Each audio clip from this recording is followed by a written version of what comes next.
اللهم صل على محمد وعلى آل محمد. اللهم صل على محمد وعلى آل محمد. الله أكبر كبيرا والحمد لله كثيرا وسبحان الله بكرة وأصيلا. أعوذ بالله من الشيطان الرجيم. بسم الله الرحمن الرحيم. الحمد لله رب العالمين الرحمن الرحيم مالك يوم الدين إياك نعبد وإياك نستعين اهدنا الصراط المستقيم صراط الذين أنعمت عليهم غير المغضوب عليهم ولا الضالين آمين.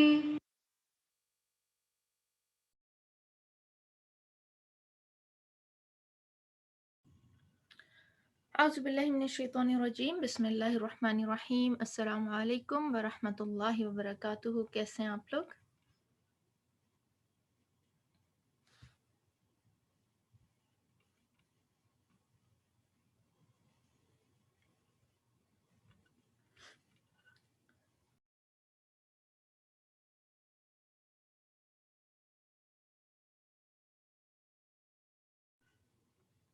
آپ لوگوں کا دن کیسا رہا یسٹرڈے کا اور آج کا بھی آدھا دن؟ تو الحمدللہ اللہ کی توفیق سے ہم گزار کے آئے ہیں. جی میں نے اس کو انیبل کر دیا. چلیں دعا کر لیتے ہیں. نحمد و نصلی علی رسول الکریم اما بعد فاعوذ باللہ من الشیطان الرجیم بسم اللہ الرحمن الرحیم رب اشرح لی صدری ویسر لی امری واحلل عقدۃ من لسانی یفقہوا قولی. اللہم فقہنا فی الدین رب یسر ولا تعسر وتمم بالخیر. اللہم انفعنا بما علمتنا وعلمنا ما ينفعنا وزدنا علما ربنا زدنا علما آمین الہی آمین. اچھا جی، آج کی دعا ہم دیکھ لیتے ہیں. انشاءاللہ آج کی دعا ہے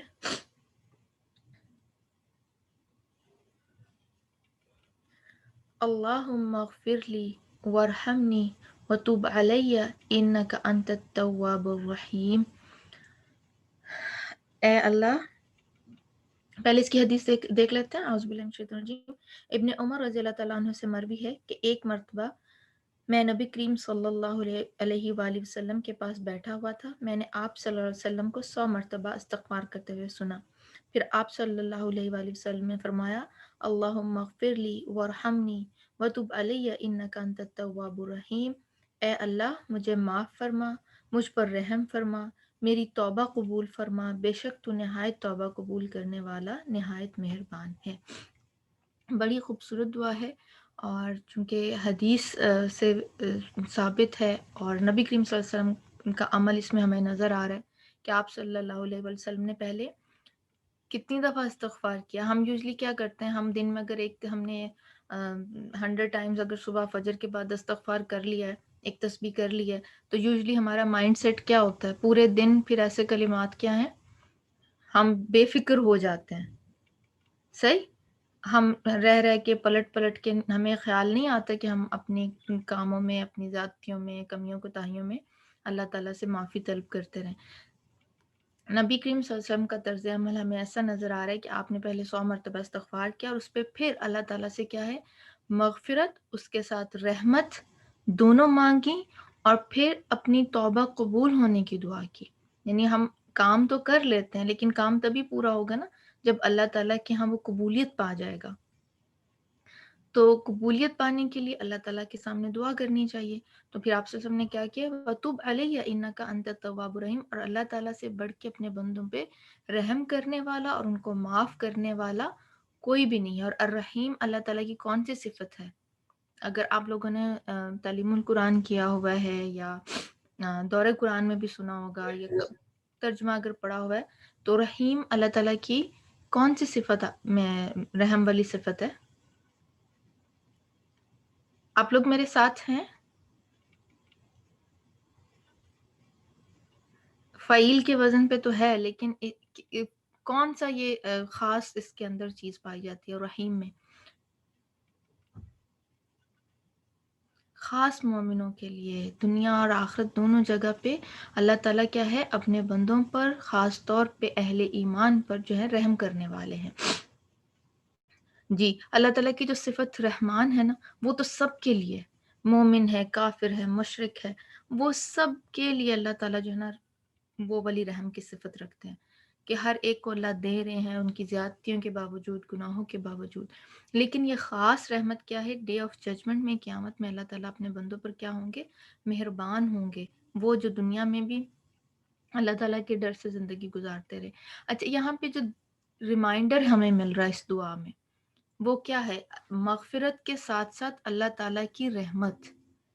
اور غفارہ میں ہم پہلے بہت دفعہ ڈسکس کر چکے ہیں کہ ستر الذم و تجاوز ان، کہ گناہ کو ڈھانپ لینا اور اس کو چھپا دینا، یہ دونوں چیزیں آ جاتی ہیں. اور اس کے اوپر رحم فرمانا، اور جس پہ اللہ تعالیٰ رحم فرماتے ہیں اس کے ساتھ کیسا معاملہ کرتے ہیں؟ وہ حدیث کا مفہوم ہے نا کہ اللہ تعالیٰ کی رحمت کے کتنے حصے ہیں؟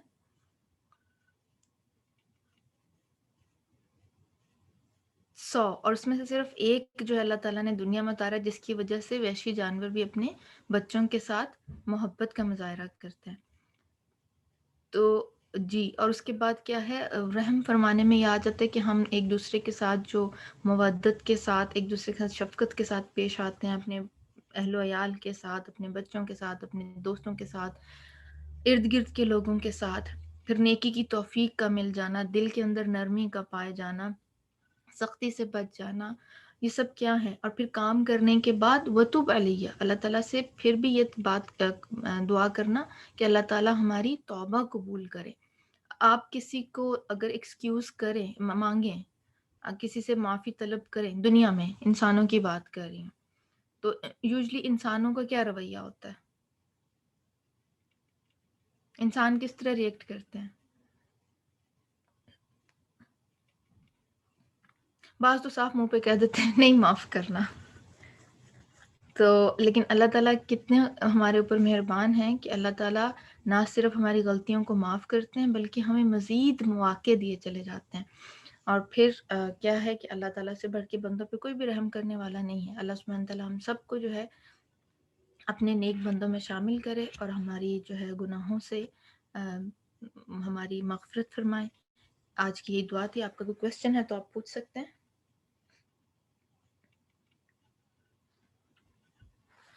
چلیں، جب تک ہم ایک دفعہ اس دعا کو مانگ لیتے ہیں. اللہم اغفر لی ورحمنی وتب علیہ انک انت التواب الرحیم. آمین الہی آمین. جب تک استاذہ کا سیشن سٹارٹ ہوتا ہے آپ لوگ اپنے ورک اسٹیشن کو ریڈی کر لیں اور ہم انشاءاللہ لائیو سیشن جوائن کریں گے. السلام علیکم ورحمۃ اللہ وبرکاتہ.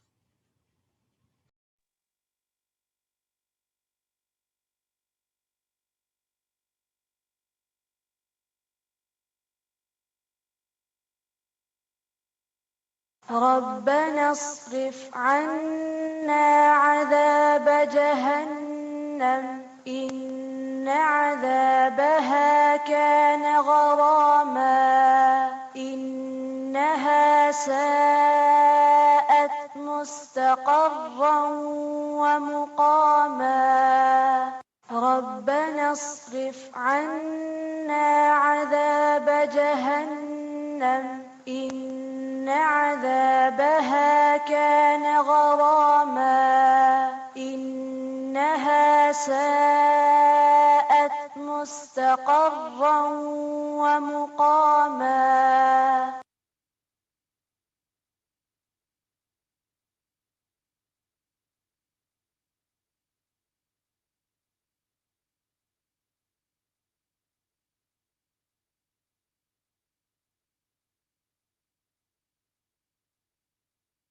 اللهم حاسبني حسابا يسيرا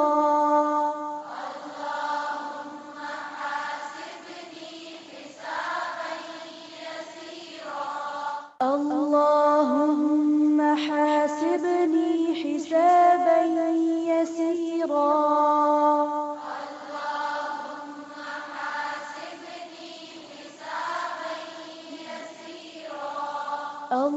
اللهم حاسبني حسابا يسيرا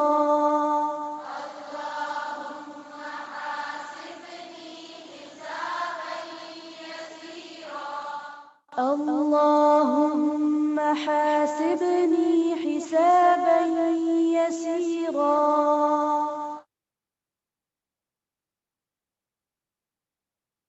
اللهم اقسم لنا من خشيتك ما تحول به بيننا وبين معصيتك ومن طاعتك ما تبلغنا به جنتك ومن اليقين ما تهون به علينا مصائب الدنيا اللهم متعنا بأسماعنا وأبصارنا وقواتنا ما أحييتنا واجعله الوارث منا واجعل ثأرنا على من ظلمنا وانصرنا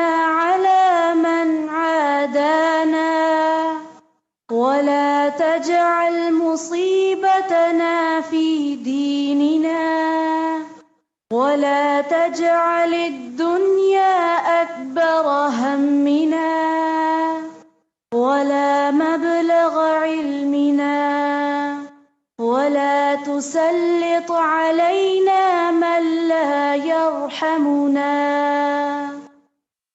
اللهم اجعلني صبورا واجعلني شكورا واجعلني في عيني صغيرا وفي أعين الناس كبيرا.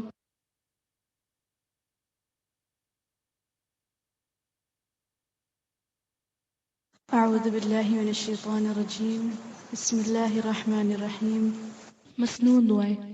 اللهم فقهني في الدين اللهم فقهني في الدين اللهم فقهني في الدين.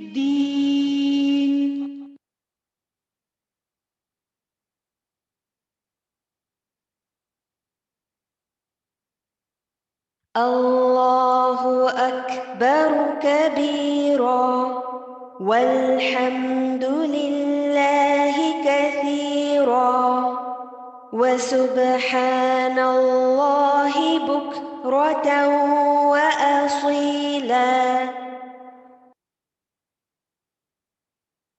أعوذ بالله من الشيطان الرجيم بسم الله الرحمن الرحيم.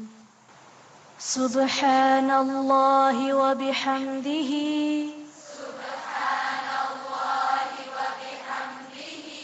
عدد خلقه ورضا نفسه وزنة عرشه ومداد كلماته.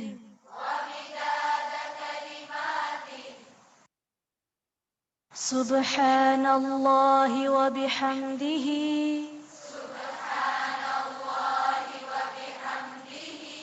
عدد خلقه ورضا نفسه وزنة عرشه ومداد كلماته. سبحان الله وبحمده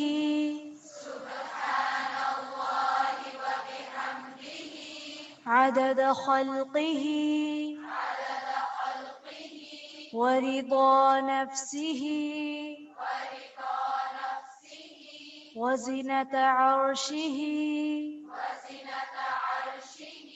ومداد كلماته.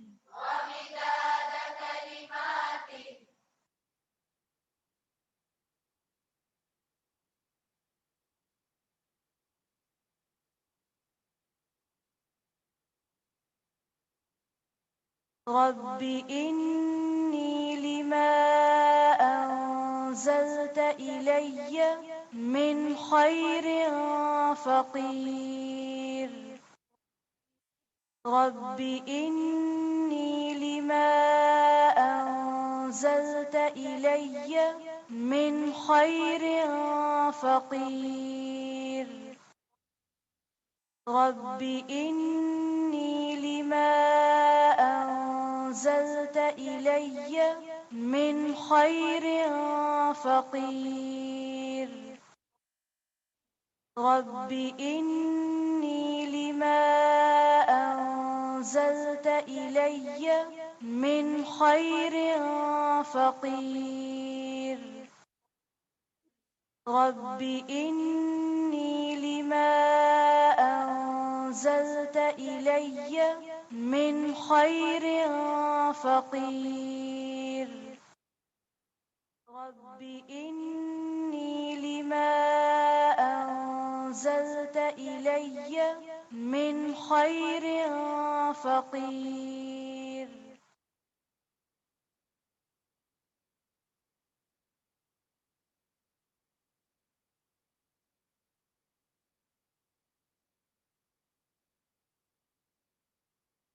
يا مقلب القلوب ثبت قلبي على دينك.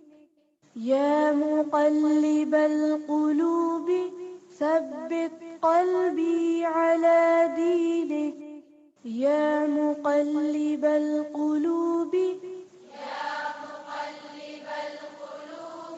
ثبت قلبي على دينك. يا مقلب القلوب ثبت قلبي على دينك. يا مقلب القلوب ثبت قلبي على دينك.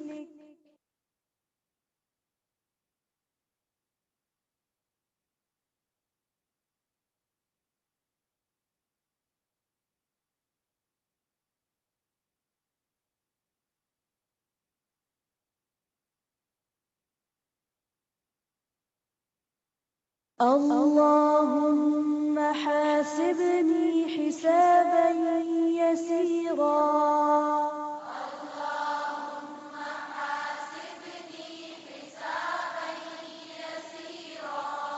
اللهم حاسبني حسابا يسيرا.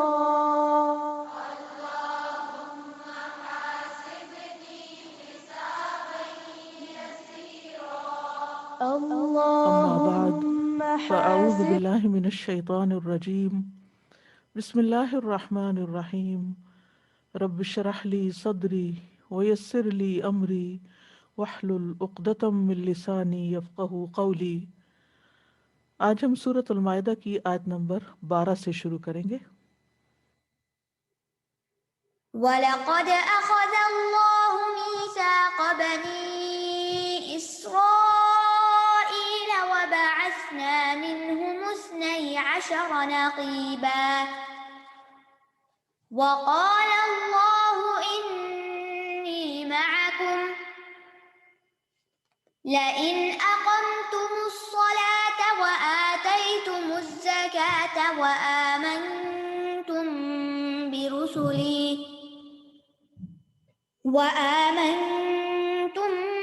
برسلي وعزرتموهم وأقرضتم الله قرضا حسنا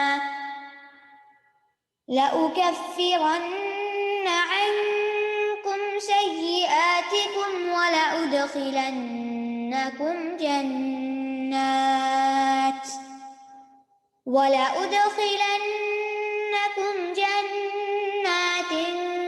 تجري من تحتها الأنهار فمن كفر بعد ذلك منكم فقد ضل سواء السبيل. اور یقیناً اللہ نے بنو اسرائیل سے پختہ عہد لیا تھا اور ہم نے ان میں 12 نگران مقرر کیے، اور اللہ نے کہا بے شک میں تمہارے ساتھ ہوں اگر تم نے نماز قائم کی اور زکوٰۃ ادا کی اور میرے رسولوں پر ایمان لائے اور ان کی مدد کی اور اللہ کو قرض حسنہ دیا تو میں واقعی تم سے تمہاری برائیاں دور کر دوں گا، اور میں ضرور تمہیں ایسے باغوں میں داخل کروں گا جن کے نیچے نہریں بہتی ہیں۔ پھر تم میں سے جس نے اس کے بعد کفر کیا تو یقیناً وہ سیدھے راستے سے بھٹک گیا۔ پچھلی آیات میں اللہ رب العزت نے امت محمد صلی اللہ علیہ وسلم کو حکم دیا تھا کہ وَاذْكُرُوا نِعْمَتَ اللَّهِ عَلَيْكُمْ وَمِيثَاقَهُ الَّذِي وَاثَقَكُمْ بِهِ، یعنی راجہ رائے کے مطابق یہ مومنوں سے خطاب ہے، کیونکہ مومنوں نے یہ کہا تھا اذ قلتم سمعنا وَأَطَعْنَا، اور اپنے اوپر اللہ کی نعمت یاد کرو اور اس کا عہد جو اس نے تم سے مضبوط باندھا تھا جب تم نے کہا ہم نے سنا اور ہم نے مان لیا، اور اللہ سے ڈرو بے شک اللہ سینوں کی بات کو خوب جاننے والا ہے۔ تو اس کے بعد آئندہ کی آیات میں 2 مزید امتوں کے عہد کی بات کی جا رہی ہے جنہوں نے اپنے وعدے پورے نہیں کیے، بلکہ انہوں نے تبدیلی کی، تحریف کی، خیانت کی، تو اللہ سبحانہ تعالیٰ نے ان کے دل سخت کر دیے، ان پہ لعنت کی، اپنی رحمت سے ان کو دور کر دیا اور ان کے اندر عداوت اور بغض ڈال دیا۔ یہ دراصل ہم سب کے لیے ایک ڈراوا ہے، ایک ہمیں خبردار کیا گیا ہے کہ اے مسلمانوں، اگر تم بھی اس چیز میں پڑ گئے جس میں یہود و نصارہ پڑے تھے، یعنی انہوں نے دین کو تبدیل کر دیا، اس میں خیانت کی، وعدے پورے نہیں کیے، تو تمہیں بھی وہی پہنچے گا جو انہیں پہنچا۔ یہاں پر فرمایا وَلَقَدْ أَخَذَ اللَّهُ مِيثَاقَ بَنِي إِسْرَائِيلَ، وَلَقَدْ تاکیدی جملہ ہے، 3 مؤکدات سے شروع ہو رہا ہے، قسم، لام جواب قسم کے لیے، اور حرف قد تحقیق کے لیے، یعنی اللہ کی قسم، اللہ نے بنی اسرائیل سے پختہ وعدہ لیا تھا، یعنی بالکل سچی بات ہے یہ۔ اور میثاق عہد مؤکد کے لیے ہوتا ہے، پکے وعدے کے لیے، اور اسرائیل، بنو اسرائیل سے مراد یعقوب علیہ السلام کی اولاد تھی۔ اسرائیل یعقوب علیہ السلام کا لقب تھا، ان کے یا 2 نام تھے، جیسے یعقوب اور اسرائیل، جیسے یونس علیہ السلام کے 2 نام ہیں، ذُنُّون اور یونس، عیسیٰ علیہ السلام کے عیسیٰ اور مسیح، نبی صلی اللہ علیہ وسلم کے احمد اور محمد۔ تو اسرائیل کا لفظ جو ہے یہ عبرانی زبان میں عبداللہ کے لیے استعمال ہوتا ہے، جیسے عربی میں عبداللہ ہے۔ تو یہ یعنی یعقوب علیہ السلام کی اولاد جو بنو اسرائیل مشہور امت ہے، ان سے اللہ تعالیٰ نے پختہ عہد لیا تھا۔ وَبَعَثْنَا مِنْهُمْ 12 نقیبا، اور ہم نے ان میں 12 نقیب بھیجے۔ نقیب فعیل کے وزن پر ہے، ناقب سے مراد ہوتا ہے تفتیش کرنے والا، معنی ہے تفتیش کرنے والا۔ اسی سے پھر معنی قائد الجیش کے لیے بھی استعمال ہوتا ہے، یعنی لشکر کا جو سردار ہے، یا عام سردار، یا رئیس، کسی چیز کا انچارج، جو معاملات کی تدبیر کرتا ہے، جو اپنے کام کی مصلحت کو جانتا بھی ہے اور اس کو کیسے حاصل کرتے ہیں وہ بھی جانتا ہے۔ تو نقیب بنیادی طور پر پھر کسی قوم کے بڑے کو یا ذمہ دار کو کہتے ہیں، جو ضامن ہو ان کے حالات کی خبر رکھے، ان کی تحقیق تفتیش کرتا رہے۔ اور یہ لفظ نقب سے ہے، نقب کہتے ہیں نا سراغ لگانے کو، تو اس سے تفتیش کرنے والے کا معنی بھی ہے۔ وَبَعَثْنَا مِنْهُمُ اثْنَيْ عَشَرَ نَقِيبًا کہ ہم نے ان میں 12 نقیب بھیجے.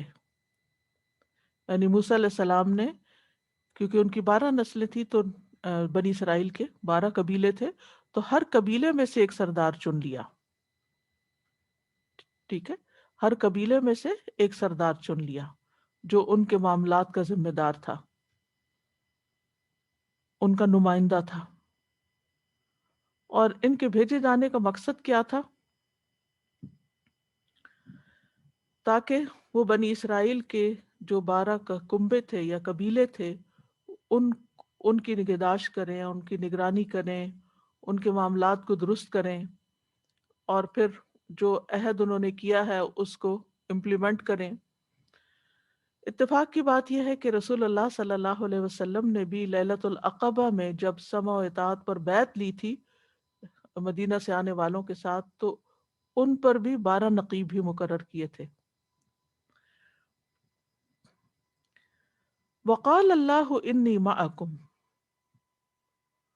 اور اللہ سبحانہ وتعالیٰ نے فرمایا کہ بے شک میں تمہارے ساتھ ہوں، یعنی میری مدد اور تائید تمہیں حاصل ہے. جیسا کہ آپ جانتے ہیں کہ معیت 2 قسم کی ہوتی ہے، ایک معیت عام اور ایک معیت خاص، اور ایک معیت خاص الخاص بھی ہوتی ہے. تو اللہ سبحانہ وتعالیٰ یہاں ایک تو یہ کہ اللہ تعالیٰ سب کے ساتھ، سب کو جانتا ہے، یعنی سبھی انسانوں کے ساتھ ہے. وَهُوَ مَعَكُمْ أَيْنَمَا كُنْتُمْ، وہ تمہارے ساتھ ہے جہاں بھی تم ہوتے ہو. لیکن خاص معیت جو ہے اس میں وہ کبھی کسی کے وصف کی بنا پہ ہوتی ہے، کبھی کسی شخص کے ساتھ ہوتی ہے. یعنی اللہ سبحانہ تعالیٰ جیسے کس بندے کے ساتھ ہوتا ہے، ان اللہ مع الذین اتقوا، بے شک اللہ ان لوگوں کے ساتھ ہے جو تقوی اختیار کرتے ہیں، یعنی ان کا مددگار ہے تقوی والوں کا. ٹھیک ہے، ان اللہ مع الصابرین، ان رحمت اللہ قریب من المحسنین. اور کبھی اشخاص کے ساتھ ہوتی ہے، جیسے موسیٰ علیہ السلام نے کہا تھا ان معی ربی سیہدینی. اسی طرح نبی صلی اللہ علیہ وسلم اور حضرت ابو بکر جب غار ثور میں تھے تو اس وقت انہوں نے نبی صلی اللہ علیہ وسلم نے حضرت ابو بکر کو تسلی دیتے ہوئے فرمایا تھا ما ظنک یا ابا بکر باثنین اللہ ثالثہما، اے ابو بکر تمہارا ان کے بارے میں کیا خیال ہے جن کا تیسرا اللہ، ان 2 کے بارے میں تم کیا کہتے ہو جن کے ساتھ تیسرا اللہ ہے، یعنی ہم اکیلے نہیں ہیں. اور قرآن مجید میں بھی اس کا ذکر آتا ہے. تو اللہ سبحانہ تعالیٰ اپنے بندوں کی مدد کرتا ہے، ان کو توفیق دیتا ہے اچھے کاموں کی، ان کا ساتھ دیتا ہے، ان کی حفاظت کرتا ہے، اگر وہ بھی کچھ مخصوص کام کریں تو اپنے آپ کو اس قابل بنائیں. تو یہاں بنی اسرائیل کو کیا کہا گیا تھا کہ میں تمہارے ساتھ ہوں اگر تم نے یہ 5 شرائط پوری کی جو آگے اس آیت میں آ رہی. پہلی شرط کیا ہے؟ لئن اقمتم الصلاۃ، اگر تم نے نماز قائم کی. دوسری کیا ہے؟ وآتیتم الزکاۃ، اور تم نے زکوٰۃ ادا کی. نمبر 3 وآمنتم برسلی، میرے رسولوں پہ تم ایمان لائے. نمبر 4 وعزرتموہم، اور تم نے ان کی مدد کی. اور نمبر 5 وَأَقْرَضْتُمُ اللَّهَ قَرْضًا حَسَنًا، اور تم نے اللہ کو قرض حسنہ دیا، یعنی صدقہ کیا. تو اگر تم یہ 5 کام کرو گے تو میں تمہارے ساتھ ہوں. تمہیں کیا ملے گا؟ نمبر 1 لَأُكَفِّرَنَّ عَنْكُمْ سَيِّئَاتِكُمْ، میں تمہاری برائیاں تم سے دور کر دوں گا. انسان خطا کا پتلا ہے، دن رات غلطیاں کرتا ہے، اور میں ان ساری سیئات کو مٹا دوں گا، کفارہ کر دوں گا ان کا، یعنی ان کی تمہیں کوئی سزا نہیں ملے گی.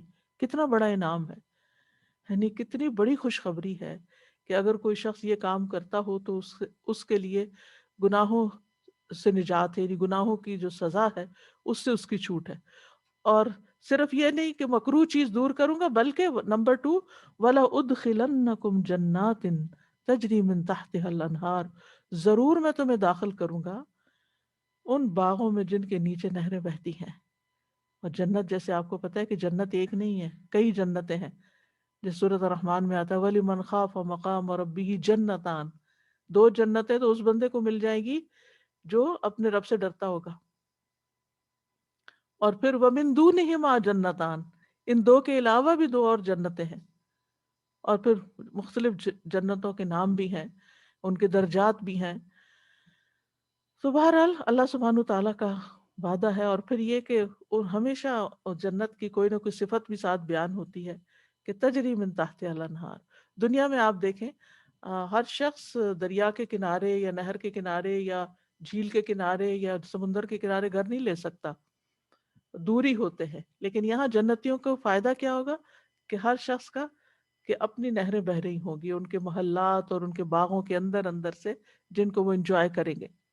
لیکن اس کے لیے اس کی کچھ قیمت ہے. پہلی شرط کیا ہے؟ نماز قائم کرنا. یعنی نماز ادا کرنے کی بات نہیں ہو رہی، صرف نماز قائم کرنے کی بات ہو رہی کہ پورے طریقے پر، صحیح طریقے پر اور خشوع و خضوع کے ساتھ مقررہ اوقات میں اور اس کے ارکان، آداب، سنتیں سب کچھ ادا کرتے ہوئے، اور پھر نماز سے محبت کرتے ہوئے. اور پھر یہ کہ نماز عملی زندگی میں انسان کے اس کے اثرات بھی نظر آئیں کہ یہ واقعی نمازی بندہ ہے. دوسری شرط کیا ہے؟ وَآتَيْتُمُ الزَّكَاةَ، زکوٰۃ دو. کس کو؟ اس کے مستحق لوگوں کو. اور یہ اللہ کی عبادت میں مال کا کچھ حصہ نکالنا ہے، مخصوص وقت میں، مخصوص مال میں، مخصوص اقسام میں. اور زکوٰۃ کو زکوٰۃ اس لیے کہتے ہیں کیونکہ یہ انسان کے اخلاق کو بھی پاک کرتی ہے، مال کو بھی پاک کرتی ہے. یعنی یزکی الانسان. ٹھیک ہے. تو اگر انسان یہ چاہتا ہے کہ اس کے شرح صدر ہو اور اس کا سینہ کھل جائے اور اس کے غم دور ہو جائے، تو اس کو زیادہ سے زیادہ اللہ کے راستے میں خرچ کرنا چاہیے. تو بنی اسرائیل کو نماز اور صدقات کا حکم دیا گیا تھا. اور یحییٰ علیہ السلام نے بھی بنی اسرائیل کو جو خطبہ دیا تھا ان میں بھی یہ 5 چیزیں آتی ہیں. اس میں خاص طور پر جیسے اللہ کی عبادت کی بات ہے، شرک سے پرہیز کی بات ہے، اور پھر اسی طرح نماز کا حکم ہے، روزوں کا ہے، صدقہ کرنے کا ہے. صدقے کے بارے میں جو بات انہوں نے کہی تھی وہ کیا ہے؟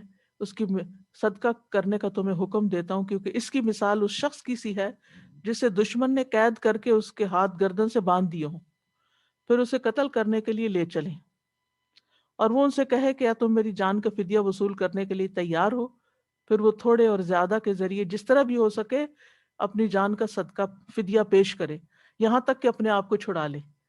یعنی جو صدقہ کرنا ہے وہ دراصل اپنی جان کا فدیہ ادا کرنا ہے. اور پھر کثرت سے اللہ کے ذکر کا حکم دیا. تو یہ صدقات ہر حال میں انسان کے لیے فائدہ مند ہے. اور یہاں زکوٰۃ کا بھی حکم ہے اور قرض حسنہ کا بھی حکم ہے. آپ دیکھیے کہ باقی 3 چیزیں اور ہیں اور 2 ایک جیسی ہیں کہ مال میں سے نکالو، کیونکہ انسان مال کی محبت میں بہت شدید ہے. وَآمَنْتُمْ بِرُسُلِي، تیسری شرط یہ ہے کہ میرے رسولوں پر تم ایمان لاؤ. یعنی ہر امت میں جیسے رسول آئے تو پھر صرف اپنے رسول کو نہیں مانو، سارے رسولوں کو مانو. اور پھر اس ماننے میں، ایمان لانے میں ان کی اطاعت بھی ہے. اور پھر اس میں خاص طور پر رسول اللہ صلی اللہ علیہ وسلم پر ایمان لانے کا بھی عہد لیا گیا تھا. تیسری شرط ہے وَعَزَّرْتُمُوهُمْ، تم ان کی مدد کرو، ان کا ساتھ دو. تعزیر کا مطلب ہوتا ہے تعظیم کرنا، بڑائی بجا لاتے ہوئے کسی کی اس کی مدد کرنا. عزّر فلانن کا مطلب ہوتا ہے کسی کو قوت دینا، یعنی اس کو سپورٹ دینا، یعنی اس کی مدد کر کے اس کو، یعنی رسول جو کام کر رہے ہیں تو ان کی زندگی میں ان کے ساتھی بن جاؤ، اور ان کے جانے کے بعد اگر تم ان کے امتی ہو تو اس مشن کو لے کے چلو جو ان کا مشن تھا. تو یہاں پر تعظیم اور اطاعت کے ساتھ رسولوں کی مدد مراد ہے. تو رسول اللہ صلی اللہ علیہ وسلم کے بارے میں بھی آتا ہے نا فَالَّذِينَ آمَنُوا بِهِ وَعَزَّرُوهُ وَنَصَرُوهُ. اور ہمیں تو حکم بھی دیا گیا ہے، سورۃ الفتح میں آتا ہے لِتُؤْمِنُوا بِاللَّهِ وَرَسُولِهِ وَتُعَزِّرُوهُ وَتُوَقِّرُوهُ وَتُسَبِّحُوهُ بُكْرَةً وَأَصِيلًا. صحابہ کرام جو تھے نبی صلی اللہ علیہ وسلم کی بہت زیادہ تعظیم کرتے تھے، بہت زیادہ اطاعت کرتے تھے، بہت زیادہ پیروی کرتے تھے، ان کے آگے آواز نہیں بلند کرتے تھے. اور اسی طرح یہ ہے کہ ان کو یعنی ان کے ایک اشارے پر لپک پڑتے تھے. تو رسول صلی اللہ علیہ وسلم کی تائید کرنا اور ان کی عزت اور احترام کرنا اور ان کے مشن کو آگے لے کر چلنا، یہ بہت ہی خوش قسمتی کی بات ہے اور نیکیوں میں سے بہت بڑی نیکی ہے. اور پھر 5ویں شرط کیا؟ وَأَقْرَضْتُمُ اللَّهَ قَرْضًا حَسَنًا، کہ زکوٰۃ کے علاوہ بھی خیر کے کاموں میں خرچ کرو، جیسے صلہ رحمی کرنا، کھانا کھلانا، مہمانداری کرنا، دین کے کام کی پروموشن کرنا.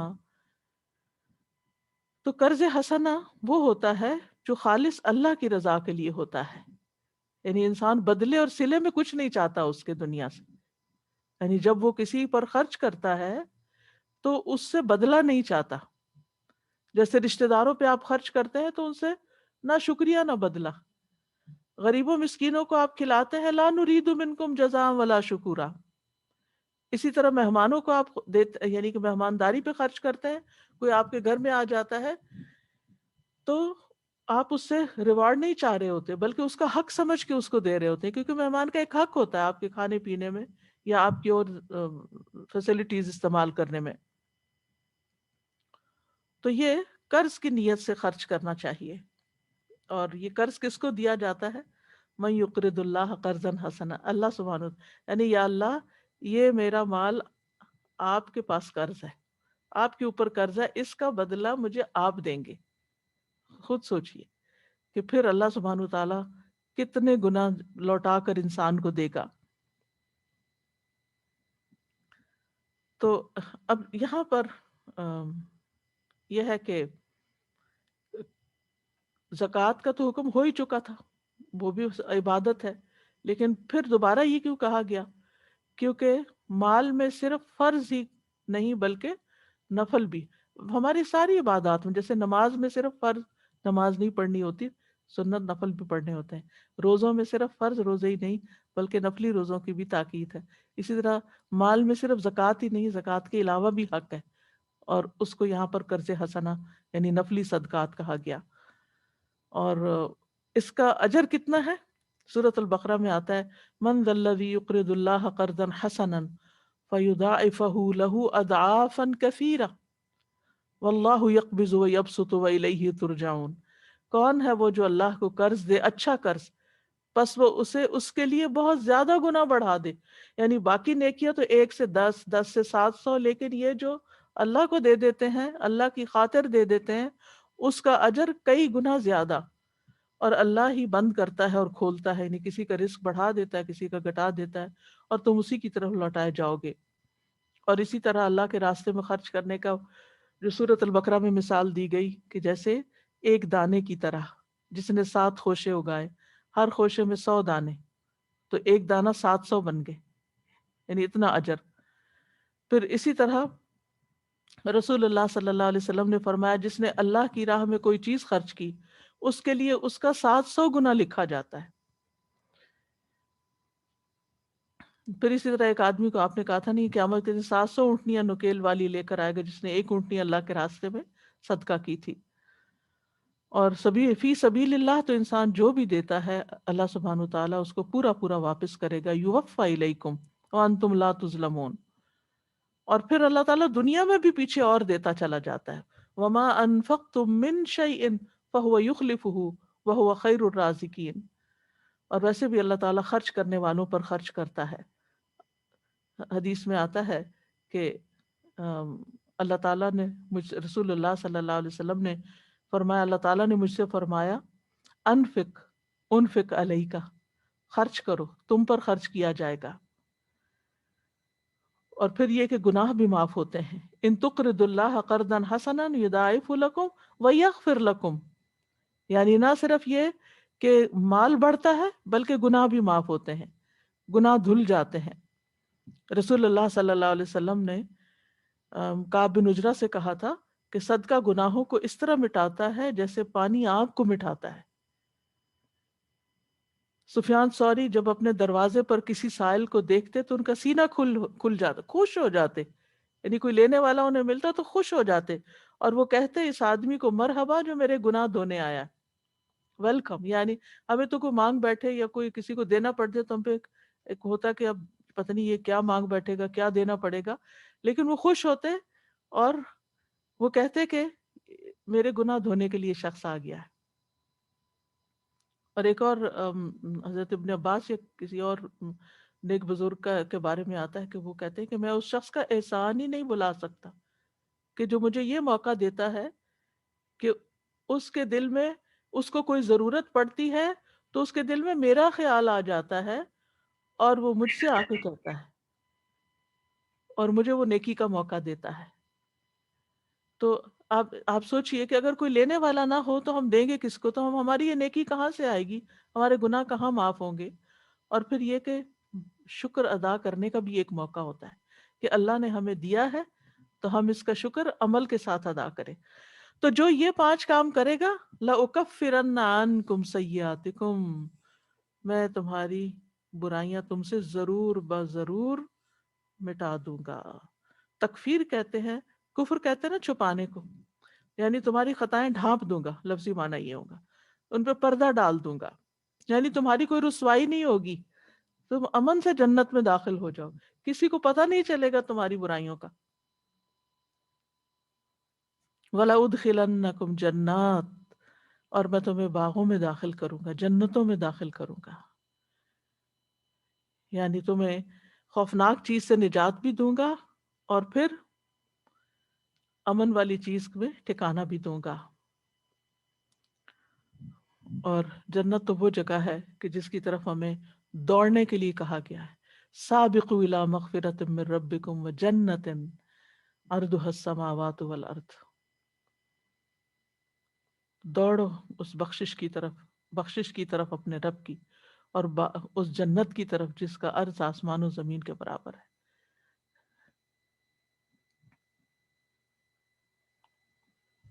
تو جنت وہ جگہ ہے جسے اللہ نے اپنے دوستوں کے لیے تیار کر کے رکھا، اپنے اولیاء کے لیے تیار کیا ہے، اپنے متقی بندوں کے لیے تیار کیا ہے. کوئی انسان نہیں جانتا اس کا حسن، اس کی خوبصورتی، لیکن اس کے حسن کا ایک حصہ بیان کیا گیا کہ تجری من تحتها الانہار، نہروں کے بہنے کا خوبصورت منظر متعدد بار قرآن میں اللہ سبحانہ وتعالیٰ بتاتے ہیں ہمیں.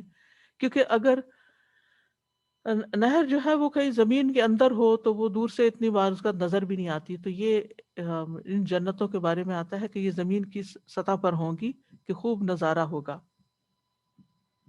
اور ان جنتوں کا پانی بھی نہروں کی بات کریں، یہ نہریں زمین کی سطح پر ہوں گی، اور پھر یہ کہ ان کا پانی خراب بھی نہیں ہوگا. من ماء غیر آسن، اور پھر دودھ کی بھی نہریں ہوں گی، اور شراب کی ہوں گی، اور شہد کی ہوں گی. آپ دیکھیے کہ کلر بھی تو مختلف ہوں گے نا، تو اوپر سے نظارہ ہو تو کیسا نظارہ ہوگا، سبحان اللہ. لیکن عمل اتنا نہیں جتنا ثواب ہے. ہم یہ ڈیزرو نہیں کرتے، یہ اللہ کی رحمت ہی دے سکتی، لیکن ہم کوشش ضرور کر سکتے، ہم اس کا خواب دیکھ سکتے ہیں، ہم اس کی ڈیزائر رکھ سکتے ہیں، ہم اس کے لیے کوشش کر سکتے ہیں، اور پھر اس کے لیے جو بھی دینا پڑے، اپنا مال یا وقت، اپنی صلاحیتیں، وہ دینے کی نیت کر لیں. فمن کفر بعد ذلک منکم، تو جس نے تم میں سے اس کے بعد کفر کیا، فقد ضل سواء السبیل، تو وہ تو سیدھے رستے سے بھٹک گیا. یعنی جو کوئی وعدہ کرنے کے بعد پھر انکار کر دے، کفر کر دے، یعنی منکم سے مراد یہاں بنی اسرائیل ہیں، تو پھر اس کے تو گمراہی میں کوئی شک ہی نہیں ہے، وہ تو سیدھے رستے سے بھٹک گیا. سوا کا مطلب ہے وسط، یعنی درمیانہ، اور درمیانہ جو ہوتا ہے وہ بہترین ہوتا ہے. مراد یہاں سیدھا رستہ ہے، یعنی ایسا شخص جو یہ کام چھوڑ دے وہ جنت کا رستہ کھو بیٹھے گا. دلال کھونے کو بھی کہتے ہیں نا. تو دین حق کو چھوڑنے والوں کو ایک دھمکی دی جا رہی ہے یہاں. تو بہرحال اس آیت میں اللہ سبحانہ وتعالیٰ نے بنی اسرائیل کو عہد کی یاد دہانی کرائی، اور پھر یہ کہ اللہ سبحانہ وتعالیٰ نے ان کے اندر نمائندے مقرر کیے ان کی، اور یعنی کہ ایک طرح سے آرگنائزیشن ان کی بہتر کی، اور ان پر احسان کیا کہ اللہ ان کا مددگار ہے. اور پھر اللہ تعالیٰ جو وعدہ کرتا ہے وہ پورا کرتا ہے. وَأَوْفُوا بِعَهْدِي أُوفِ بِعَهْدِكُمْ، جیسے سورۃ البقرہ میں آتا ہے. اور پھر شرائط رکھی گئیں 5، اور پھر یہ کہ خاص طور پر رسولوں پر ایمان اور ان کی مدد کرنا، ان کی زندگی میں بھی اور ان کی وفات کے بعد بھی. اور پھر یہ کہ اگر اللہ رزق دے تو اس رزق میں سے خرچ کرتے رہنا. اور اللہ تعالیٰ نے صدقے کو قرض اس لیے کہا کہ قرض تو لازماً واپس کرنا ہوتا ہے نا، تو یعنی کہ واجب الادا چیز ہے کہ تم دو گے تو تمہیں لازماً واپس ملے گا، کیونکہ قرض لینے والا دینے کا پابند ہو جاتا ہے. سبحان اللہ. اس سے پکی، اس سے اچھی پھر کیا کنفرمیشن اور چاہیے، یا یعنی تاکید اور کیا چاہیے انسان کو، کہ کس طرح اس کو یقین آئے گا کہ جب اتنے اچھے سے، اتنے بہترین طریقے سے بات کر دی گئی. تو اچھے اعمال جو ہیں وہ اللہ کے قرب کا ذریعہ بنتے ہیں اور انسان کی برائیوں کو مٹا دیتے ہیں. اور پھر یہ ہے کہ جنت میں لے جانے سے پہلے سارے گناہ جو ہیں ڈھانپ دیے جائیں گے، صاف کر دیے جائیں گے، اور پھر اس کے بعد جنت میں داخل کیا جائے گا. کیونکہ انسان کتنی بھی خوبصورت جگہ پر ہو، اگر اس کو اپنی پلٹ پلٹ کی غلطیاں یاد آتی رہے تو وہ اس کو انجوائے نہیں کر سکتا. ریگریٹس ہوں، اگر انسان کے اندر حسرتیں ہوں، کاش میں یہ نہیں کرتا، کاش وہ نہیں، تو جنت میں جانے سے پہلے وہ سب کچھ ان سے قلائشیں ہٹا دی جائیں گی. اب تم صاف ستھرے جاؤ اور امن سے ہمیشہ رہو اور وہاں کی نعمتوں کو انجوائے کرو. اور یہ جو سوا سبیل کی بات ہے نا، یہ بھی بڑی انٹرسٹنگ ہے. سوا درمیانی چیز کو کہتے ہیں نا، یعنی جب آپ رستے پہ چل رہے ہیں تو اگر آپ کنارے پہ چل رہے ہیں تو اندیشہ کہ آپ کسی کو باہر نکل جائیں گے، چاہے دائیں کنارے پہ ہوں یا بائیں کنارے پہ. لیکن اگر آپ درمیان کی لین میں چل رہے ہیں تو آپ سیف ہیں، بہتر ہیں.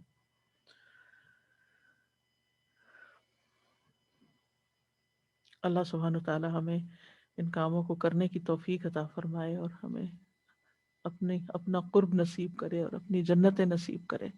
نیکسٹ. فبما نقضهم ميثاقهم لعناهم وجعلنا قلوبهم قاسية يحرفون الكلم عن مواضعه ونسوا حظا مما ذكروا به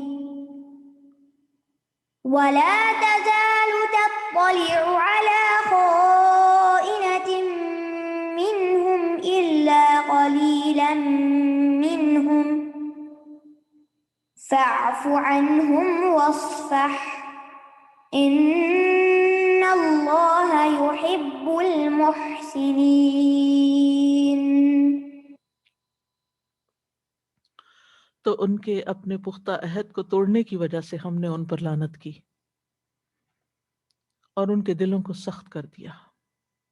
وہ الفاظ کو ان کی اصل جگہوں سے پھیر دیتے ہیں اور جو نصیحت انہیں کی گئی تھی اس کا ایک بڑا حصہ وہ بھول گئے، اور آپ ہمیشہ ان کی طرف سے کسی نہ کسی خیانت پر اطلاع پاتے رہتے ہیں، سوائے ان میں سے چند لوگوں کے. اور آپ ہمیشہ ان کی طرف سے کسی نہ کسی خیانت پر اطلاع پاتے رہتے ہیں سوائے ان میں سے چند لوگوں کے، پس آپ انہیں معاف کر دیں اور درگزر کریں. بے شک اللہ احسان کرنے والوں سے محبت کرتا ہے.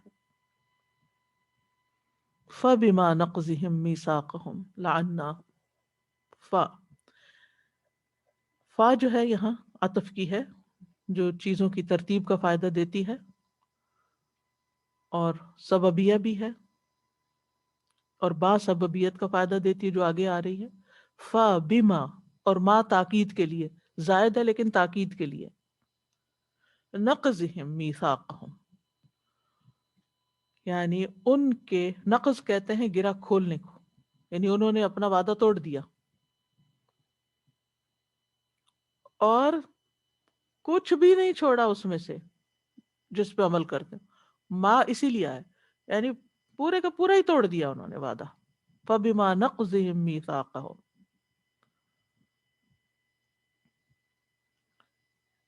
یعنی انہوں نے اس عہد کی کچھ بھی پاسداری نہ کی.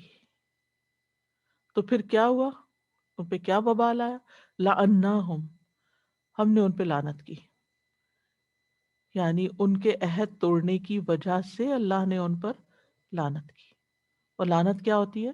اللہ کی رحمت سے دور ہونا، اللہ کی رحمت سے دھتکارا جانا، یعنی وہ اللہ کی رحمت سے دھتکار دیے گئے، دور کر دیے گئے. اور جس پر اللہ تعالیٰ لعنت کر دے پھر اس پر سب لعنت کرنے والے لعنت کرتے ہیں. اور کیا ہوا؟ وَجَعَلْنَا قُلُوبَهُمْ قَاسِيَةً، ہم نے ان کے دل سخت کر دیے. قاسیہ جو ہے اس سکے کو کہتے ہیں جس میں ملاوٹ ہو، اور یہ قسوہ سے ہے جس کا معنی ہے شدت اور سختی. قسوۃ القلوب آپ نے کبھی پڑھا ہوگا. خالص سونا اور چاندی جو ہوتا ہے نا وہ نرم ہوتا ہے، لیکن جب اس میں ملاوٹ زیادہ ہو جاتی تو وہ ہارڈ ہو جاتا ہے. تو جب سکے ڈھالے جاتے ہیں تو خالص سونے چاندی کے نہیں ہوتے، ان کو سخت بنانے کے لیے ان میں ملاوٹ ہوتی ہے. تو اسی تشبیہ سے ان کو پھر یہاں پر انہیں قاسیہ کہا گیا، ان کے دلوں کو. اور ایک قرات میں قسیہ بھی کہا گیا. تو قسیہ اور قاسیہ یہ دونوں ہی، قسیہ جو ہے یہ صفت مشبہ ہے، صفت مشبہ ہے، اور قاسیہ اسم فاعل ہے. اور صفت مشبہ جو ہوتی ہے اس میں سختی کا معنی زیادہ ہوتا ہے، یعنی زیادہ سختی، یعنی ان کے دل بہت ہی سخت ہو گئے، نرمی کے مقام پر بھی سخت تھے.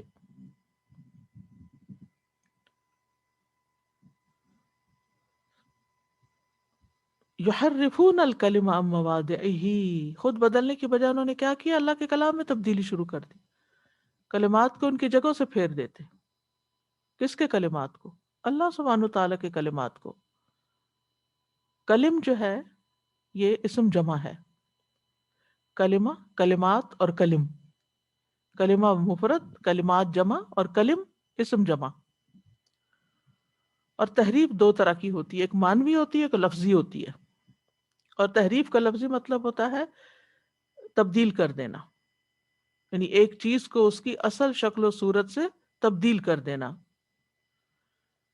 جب کسی کی چال تبدیل ہو جائے تو کہتے ہیں انحرفت الدابہ، کشتی منحرف ہو، چلتی چلتی دوسری طرف پھر جائے تو انحراف کا لفظ بھی اسی سے آئے، انحرفت السفینہ، یعنی وہ کلمات کو ان کے مقامات سے تبدیل کر دیتے ہیں. لفظ میں بھی تبدیلی کرتے ہیں اور معنی میں بھی تبدیلی کرتے ہیں. لفظی تبدیلی کی مثال حتتن ہے. جب انہیں کہا گیا تھا وقولوا حتتن تو انہوں نے کیا کہنا شروع کر دیا؟ حنتتن، لفظ بدل دیا. اور معنوی تحریف کیا ہے؟ جب شادی شدہ زانی پر رجم کرنا فرض تھا تو انہوں نے اس کو تبدیل کر دیا اور کہا کہ رجم کا عمل صرف نچلے طبقے میں ہوگا، بلند درجے والوں کو رجم نہیں کیا جائے گا. تو وہ کم درجے والے غریبوں کو تو کر دیتے رجم، اور جو بڑے لوگ ہوتے تھے ان کو چھوڑ دیتے تھے. تو یہ کلام اللہ میں معنوی تبدیلی کر دی انہوں نے. یعنی کس نے ان کو یہ کہا تھا کہ بڑوں کو نہیں کرو اور چھوٹوں کو کر دو؟ وَنَسُوا حَظًّا مِّمَّا ذُكِّرُوا بِهِ، اور وہ بھول گئے ایک حصہ اس کا جو ان کو یاد دہانی کرائی گئی تھی جس کی. نسیان دو طرح کا ہوتا ہے، ایک علمی ہوتا ہے اور ایک عملی ہوتا ہے. علمی تو یہ ہوتا ہے کہ انسان کے علم سے کوئی چیز محو ہو جائے، اس کو وہ یاد نہ رہے. اور عملی ہوتا ہے ترک کے معنوں میں، چھوڑ دینا، ابینڈن کر دینا. یعنی یہاں یہی معنی ہے، ترک کر دینا، بیکار چھوڑ دینا. وَنَسُوا حَظًّا مِّمَّا ذُكِّرُوا بِهِ، یعنی جس چیز کا انہیں کہا گیا تھا یاد رکھنا، اللہ کا پکا وعدہ، انہوں نے کیا کیا؟ اس کو بھلا دیا، یعنی چھوڑ دیا. اور علمی نسیان کیا ہوتا ہے کہ انسان کو ایک چیز ذہن میں پہلے تھی پھر وہ بالکل اس کے ذہن سے نکل گئی. کبھی وہ غفلت کی وجہ سے ہوتا ہے، کبھی جان بوجھ کے انسان یاد نہیں کر رکھنا چاہتا ایسی چیزوں کو تاکہ اس کا دل جو ہے اس غم سے آزاد ہو. اور اسی طرح کبھی دل کمزور ہوتا ہے، حافظہ کمزور ہوتا ہے تو انسان چیزیں بھول جاتا ہے. تو یہ اسباب ہوتے ہیں. بنی اسرائیل نے غفلت اور خواہشات کے غالب آنے کی وجہ سے شریعت کو چھوڑا تھا. دو وجوہات تھی، ایک غفلت تھی ان کی. غفلت کیا ہوتی ہے؟ اللہ کی کتاب پڑھی نہ جائے، چیزیں یاد ہی نہ رکھی جائیں کہ کیا حکم دیا گیا ہمیں. اب مثلاً یہ پانچوں باتیں ہم نے مختلف جگہوں پر پڑھی ہوئی، لیکن ایک لائن میں 5 چیزیں آئی ہیں نا تو یاد دہانی ہوگی کہ اچھا یہ بھی کرنا ہے، یہ بھی کرنا ہے، یہ بھی کرنا ہے. تو یہ تبھی انسان عمل کر سکتا ہے جب اپنے آپ کو یاد کراتا رہے. ورنہ اگر انسان اللہ کی کتاب سے غافل ہو جائے، بھلا دے اس کو، چھوڑ دے پڑھنا، اس کو ترک کر دے، مہجور کر دے، تو پھر کیا ہوتا ہے؟ پھر انسان چھوڑ دیتا ہے، اس پر عمل بھی چھوڑ دیتا ہے، اور پھر اللہ کی نافرمانی پہ چل پڑتا ہے. تو انہوں نے کیا کیا؟ جان بوجھ کے چھوڑا، یعنی عملی نسیان اختیار کیا. جو کچھ پہلے جانتے تھے اس کو انہوں نے بھلا دیا. اسی لیے ہم دعا کرتے ہیں نا، ربنا لا تؤاخذنا ان نسینا او اخطانا. تو یہ علمی نسیان ہے کہ اگر ہمارے ذہن سے کوئی چیز نکل جائے. اور یہ بھی ولا تکونوا کالذین نسوا اللہ، ان لوگوں کی طرح نہ ہو جاؤ جو اللہ کو بھول گئے. تو یہ عملی نسیان ہے. اور اللہ تعالیٰ کا فرمان ہے نسوا اللہ فنسیہم، انہوں نے اللہ کو بھلا دیا، اللہ نے ان کو بھلا دیا. تو نعوذ باللہ، کیا اللہ تعالیٰ کو کوئی چیز بھولتی ہے؟ نہیں. علمی نسیان نہیں ہے اللہ تعالیٰ کو، عملی نسیان مراد ہے، یعنی اللہ نے ان کو چھوڑ دیا ان کے حال پہ. حظاً، حظ کہتے ہیں حصے کو. حصہ خیر کا بھی ہوتا ہے اور شر کا بھی ہوتا ہے.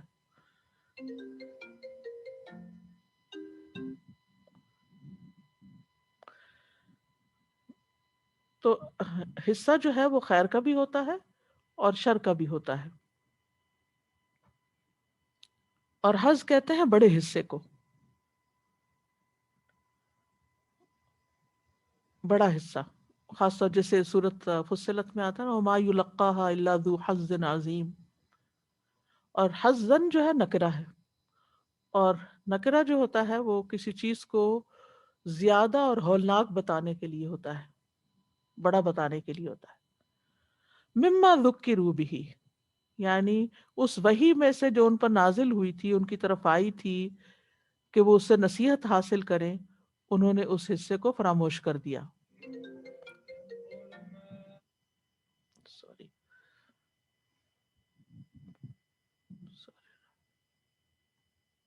میں 1 منٹ کہہ دوں گی ہمیں کلاس.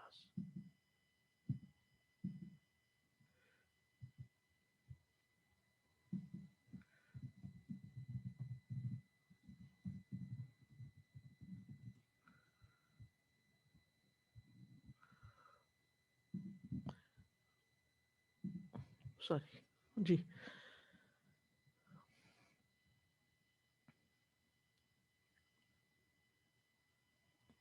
تو انہیں جو چیزیں یاد کرائی گئی تھی کہ تم نے یہ کام کرنے ہیں، یہ تمہارا اللہ سے عہد ہے، تو انہوں نے کیا کیا؟ اس کو پس پش ڈال دیا، پیٹ پیچھے ڈال دیا. اور پھر یہ کہ کوئی نصیحت قبول نہ کی. یہ بھی وجہ بتائی جاتی ہے کہ انہوں نے اللہ کی نافرمانیاں کی تو انہیں جو علم تھا وہ ان کو بھلوا دیا گیا، کیونکہ بعض اوقات نافرمانی کی وجہ سے بھی علم بھول جاتا ہے.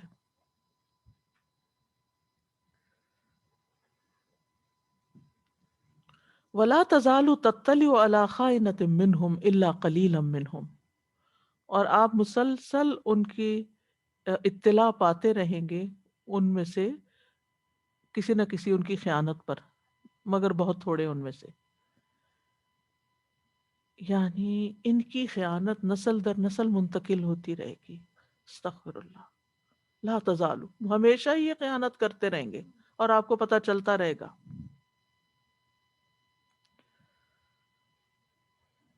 اور کتنی بری وراثت ہے جو اپنے آباء و اجداد سے کوئی لے کہ بری عادتیں لے لے. یعنی بدقسمتی ہوتی ہے اس اولاد کی جو والدین کی اچھی عادتیں تو نہ لے لیکن ان کی بری عادتیں اپنا لے، وہ کہیں کے نہیں رہتے. اور خائنہ کا مطلب یہاں کیا ہے؟ خائنہ کا ایک مطلب ہوتا ہے خیانت، یعنی عہد کو پورا نہ کرنا، اور دوسرا خائنہ ہوتا ہے خیانت کرنے والا. جیسے طاغیہ ہوتا ہے نا، تا جو ہے یہاں مبالغے کی ہے، ویسے تو خائن تھا لیکن تا مبالغے کی ہے. جیسے فَأَمَّا ثَمُودُ فَأُهْلِكُوا بِالطَّاغِيَةِ، طاغیہ یہاں بہت بڑی ہوئی آواز مراد ہے. تو نبی صلی اللہ علیہ وسلم کو تسلی دی جا رہی ہے کہ آپ اپنے موجودہ یعنی آپ کے آس پاس جو اہل کتاب تھے ان کی عہد شکنی دیکھتے ہیں اور ان کی خیانت دیکھتے ہیں، تو یہ تو ان کی ہمیشہ سے عادت رہی ہے. ان کے پہلے لوگوں نے بھی عہد توڑے تھے اور اب بھی یہ توڑ رہے ہیں. اسی لیے آپ دیکھیں یعنی ان آیات کو پڑھنے کے بعد مجھے سورۃ البقرہ کی وہ آیتیں زیادہ سمجھ میں آئیں جس میں آتا ہے کہ یا بنی اسرائیل اذکروا نعمتی التی انعمت علیکم وانی فضلتکم علی العالمین.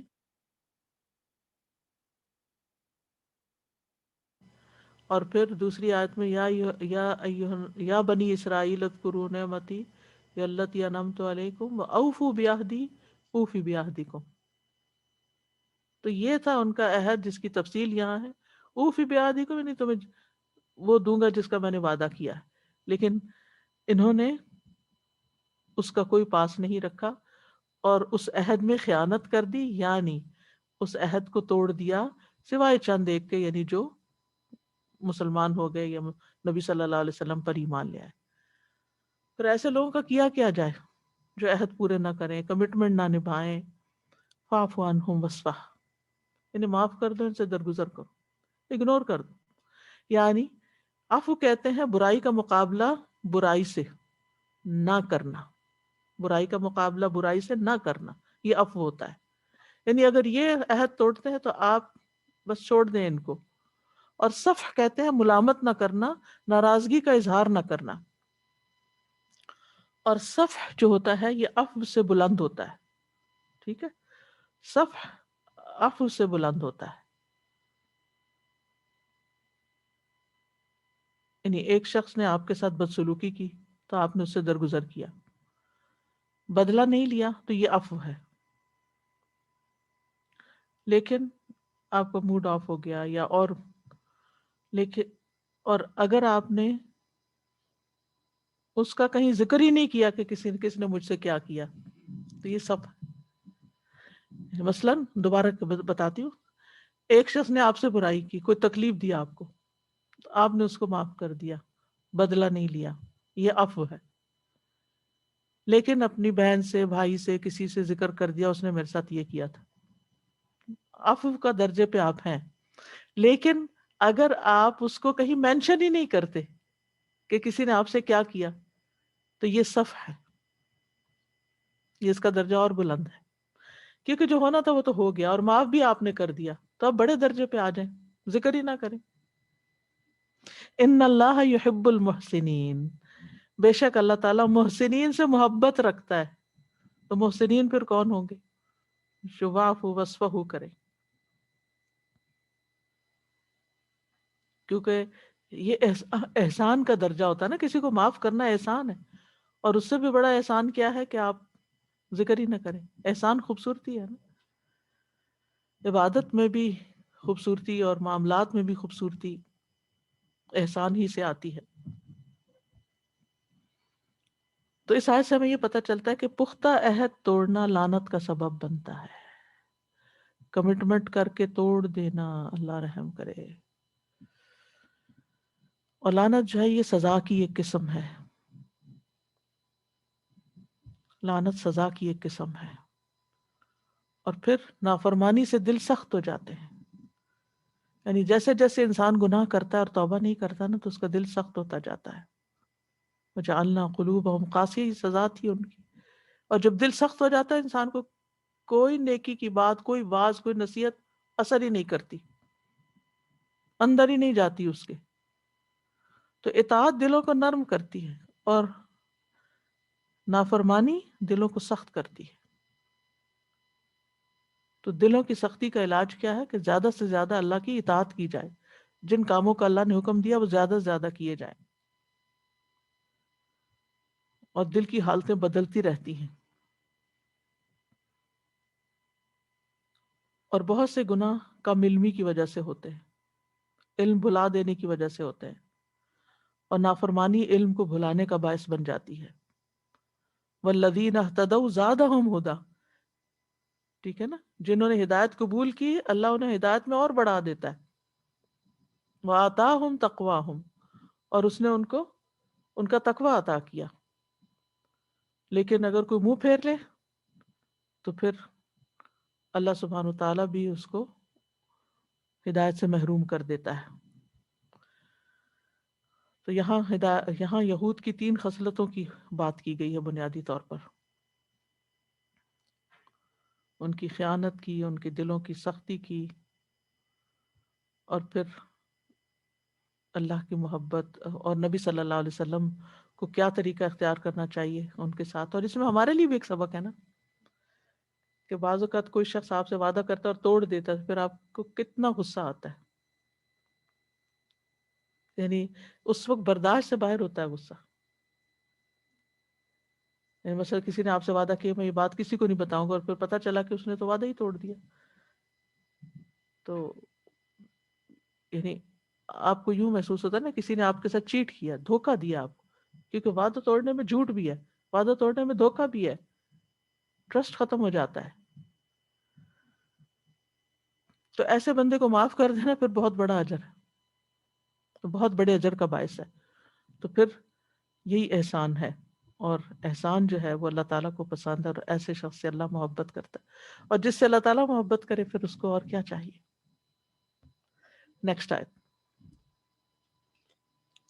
ومن الذين قالوا إنا نصارى أخذنا ميثاقهم فنسوا حظا مما ذكروا به فأغرينا بينهم العداوة والبغضاء إلى يوم القيامة وَسَوْفَ يُنَبِّئُهُمُ اللَّهُ بِمَا كَانُوا يَصْنَعُونَ. اور ان لوگوں میں سے جنہوں نے کہا کہ ہم نصرانی ہیں، نصارہ ہیں، ہم نے ان سے بھی پختہ عہد لیا، تو جو نصیحت وہ کیے گئے تھے اس کا ایک بڑا حصہ وہ بھول گئے، تو ہم نے قیامت کے دن تک ان کے درمیان عداوت اور بغض ڈال دیا، اور ان قریب اللہ انہیں خبر دے گا اس کی جو وہ کیا کرتے تھے. وَمِنَ الَّذِينَ قَالُوا إِنَّا نَصَارَى، اور ان لوگوں میں سے جنہوں نے کہا ہم نصارہ ہیں.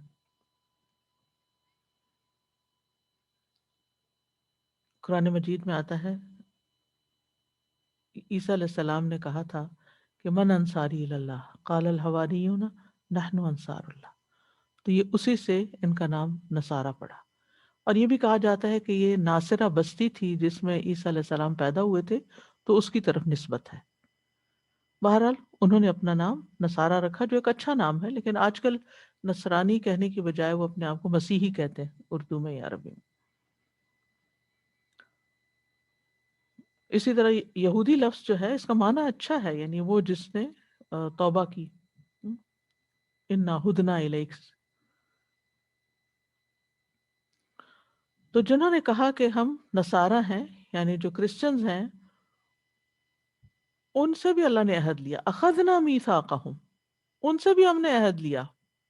امت محمد سے لیا صلی اللہ علیہ وسلم، بنی اسرائیل سے لیا، پھر نصارہ سے لیا، یعنی اس امت سے بھی عہد لیا گیا اللہ کی اطاعت کا.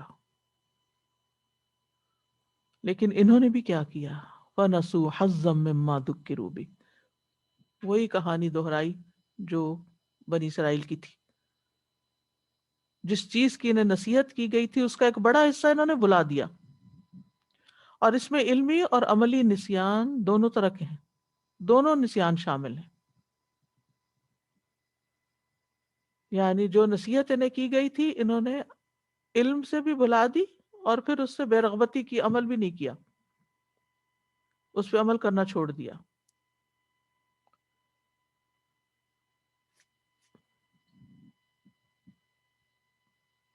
تو جو شخص علمی اور عملی نسیان کا شکار ہو جائے اس کے دل میں بھی کوئی بات نہیں ہے خیر کی، اور اس کے عمل میں بھی کوئی نہیں، اسی لیے ان کو ضالین کہا جاتا ہے. نتیجہ کیا ہوا؟ جب انہوں نے یہ رویہ اختیار کیا تو فَأَغْرَيْنَا بَيْنَهُمُ الْعَدَاوَةَ وَالْبَغْضَاءَ إِلَى يَوْمِ الْقِيَامَةِ، ہم نے ان کے درمیان عداوت اور دشمنی اور بغض رکھ دیا قیامت کے دن تک۔ عداوت ہوتی ہے ظاہری اور بغض ہوتا ہے دل میں۔ یہاں یہود کی بنسبت نصارہ کی سزا کم ہے، ان پہ تو لعنت کی گئی، ان کے دلوں کو سخت کیا گیا، انہیں آزمائش میں ڈالا گیا، کیونکہ انہوں نے اللہ کے کلام کو تبدیل کر دیا تھا اور نصیحت کو بھلا دیا تھا۔ دو قصور تھے، یہاں ان کا صرف نسیان ہے، اس لیے ان کی سزا نسبتاً کم ہے۔ لیکن یہ سزا بھی کوئی چھوٹی سزا نہیں ہے کہ اللہ تعالیٰ دلوں میں دشمنی ڈال دے، دلوں میں نفرت ڈال دے ایک دوسرے کی۔ اللہ اکبر، یہ بھی ایک سزا ہے۔ یعنی انسان پھر اپنی آگ میں خود ہی جلتا رہتا ہے جب انسان کو کسی سے نفرت ہوتی، اور خاص طور پر آس پاس رہنے والے لوگوں سے اگر نفرت ہو اس کو، تو پھر آپ دیکھیں زندگی کس قدر مشکل ہو جاتی ہے۔ تو یہاں نصارہ آپس میں ایک دوسرے سے ٹکرانے لگے۔ کہتے ہیں کہ سب سے پہلے ان کے جو دو فرقے بنے تھے، یعقوبیہ اور ملکانیہ، پھر اس کے بعد ان کی آگے کئی ایک اور 260 تک لوگوں نے گنے۔ نبی صلی اللہ علیہ وسلم نے فرمایا تھا نا کہ یہود 71 فرقوں میں بٹے اور نصارہ 72، اور تم 73 میں بٹو۔ تو دین کے نام پر بٹنا یہ شروع سے چلا آیا ہے، اور امت محمد صلی اللہ علیہ وسلم میں بھی یہ خرابی ہے، تفرقہ بازی اور آپس کی ضد اور مخالفت اور ایک دوسرے کو کاٹنا۔ تو یہ لیکن اس کے علاوہ بھی طرح طرح کے فرقے ہیں، اور بعض اوقات ایک دوسرے پر لعنت بھی بھیجتے ہیں اور ایک دوسرے کو ریجیکٹ بھی کرتے ہیں۔ بلکہ اگر آپ تاریخ پڑھیں تو حیران ہوں گے آپ کے، جب ان کے اجتماع ہوئے اور انہوں نے قراردادیں پاس کی کہ جو انہوں نے اصول بنائے کہ جو اس پہ نہیں چلے گا اس پہ لعنت بھی ہے اور وہ آؤٹ کاسٹ ہے، اور پھر جب وہ قرار بدلتے پھر دوبارہ، تو ہر دفعہ لعنت کی بات کرتے کہ جو اس کو نہیں مانے گا اس کے اوپر لعنت بھیجی جائے گی۔ تو اغرینا کا مطلب ہے ہم نے ڈالا، ہم نے بھڑکایا، ہم نے چپکا دیا، ان پہ لازم کر دیا۔ یہ اصل میں غرا سے ہے۔ غرا اس کو کہتے ہیں جس کے ساتھ کوئی چیز چپک کر رہ جائے، اترے ہی نہ، یعنی ان کے اندر یہ چیز چپک ہی گئی ہے کہ ان کے اندر آپس کی دشمنی ہے اور ایک دوسرے سے شدید عداوت اور بغض رکھتے ہیں۔ عداوت جو ہوتی ہے قول اور فعل کے ذریعے ہوتی ہے، نظر آتی ہے، باتیں انسان ایسی کرتا ہے یا عمل سے کوئی ایکشن لیتا ہے، اور بغض دل میں کہ دوستی اور محبت نہیں۔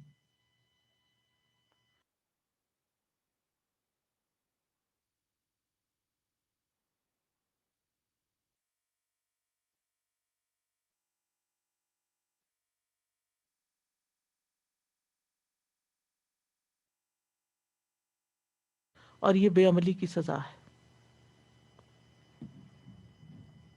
اور آج آپ دیکھیں کہ جب امت مسلمہ میں عمل نہیں ہوتا اور یہی خیانتیں اور یہ اللہ کے کیے ہوئے عہد توڑنا اور یہ سب چیزیں ہوتی ہیں، تو پھر آپ دیکھیں کہ ایک دوسرے کے ہی گلے کاٹتے ہیں۔ یہ سابقہ قوموں کی بیماری ہے۔ نبی صلی اللہ علیہ وسلم نے فرمایا عنقریب میری امت کو بھی پچھلی امتوں کی بیماری لگ جائے گی۔ صحابہ نے کہا اللہ کے رسول، امتوں کی بیماری سے کیا مراد ہے؟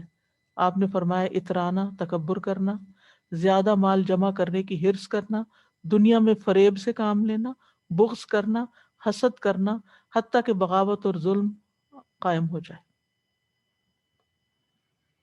پھر اسی طرح آپس کا بگاڑ جائے، یہ دین کو موڑنے والی خصلت ہے۔ نبی صلی اللہ علیہ وسلم نے فرمایا بغض سے بچو، کیونکہ یہ موڑ دینے والی چیز ہے۔ میں یہ نہیں کہتا کہ بالوں کو موڑنے والی، بلکہ دین کو موڑ دیتی ہے۔ نبی صلی اللہ علیہ وسلم نے بغض سے منع کیا تھا۔ آپ نے فرمایا ولا تباغضوا، آپس میں ایک دوسرے سے بغض نہ رکھو۔ وہ طویل حدیث ہے نا، آپ نے فرمایا بدگمانی سے بچو، کیونکہ بدگمانی سب سے زیادہ جھوٹی بات ہے۔ دوسروں کے ظاہری عیب تلاش نہ کرو، نہ دوسروں کے باطنی عیب ڈھونڈو، مال و دولت میں ایک دوسرے کے ساتھ مسابقت نہ کرو، ایک دوسرے پہ حسد نہ کرو، آپس میں بغض نہ رکھو، ایک دوسرے سے روگردانی نہ کرو، اور اللہ کے بندے ایسے بندے بن کے رہو جو آپس میں بھائی بھائی، وَكُونُوا عِبَادَ اللَّهِ إِخْوَانًا، یہ صحیح مسلم کی روایت ہے۔ اسی طرح دنیا کی جو محبت ہوتی ہے وہ بھی آپس کی بغاوت اور عداوت کا سبب بنتی ہے۔ بعض اوقات آپ دیکھیں بہن بھائیوں کے دوران بڑے اچھے تعلقات ہوتے ہیں، جو وراثت تقسیم ہونے کا وقت آتا ہے تو آپس میں اختلافات ہو جاتے ہیں۔ پھر اسی طرح اگر کسی کے پاس زیادہ ہے اور دوسرے کے پاس کم ہے تو ان کے درمیان آپس میں محبت نہیں ہوتی اور حسد کے جذبات ہونے لگتے ہیں۔ تو ہمیں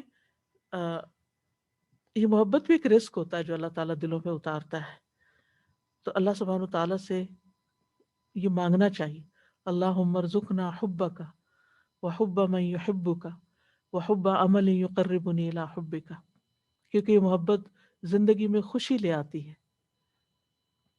یہ انسان کی ضرورت ہے۔ تو اللہم اہد قلبی وسدد لسانی واسلل سقیمۃ قلبی، یہ بڑی اچھی دعا ہے۔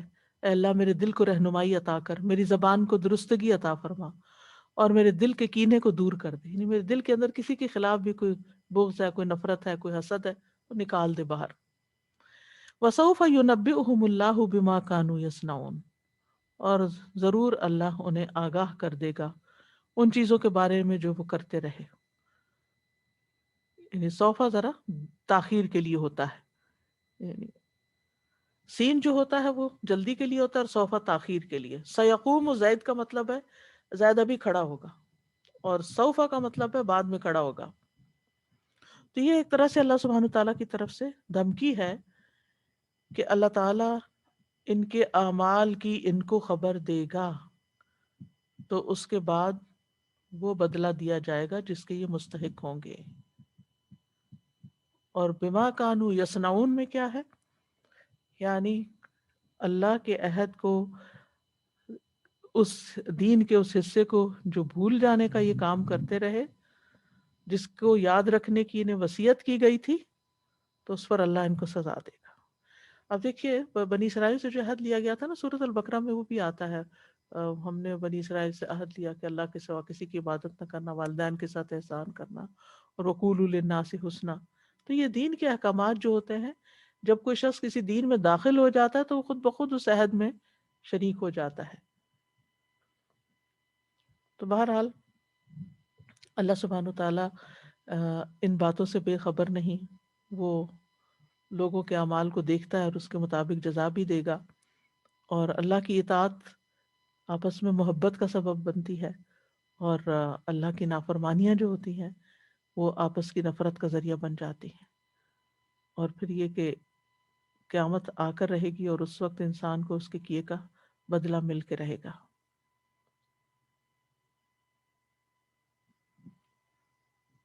چونکہ وقت پورا ہو چکا ہے اس لیے آج کے لیے اتنا ہی کافی ہے، اگلی آیت شروع کی تو پھر زیادہ طویل ہو جائے گی۔ وآخر دعوانا ان الحمد للہ رب العالمین، سبحانک اللہم وبحمدک، اشہد ان لا الہ الا انت، استغفرک واتوب الیک۔ السلام علیکم ورحمۃ اللہ وبرکاتہ۔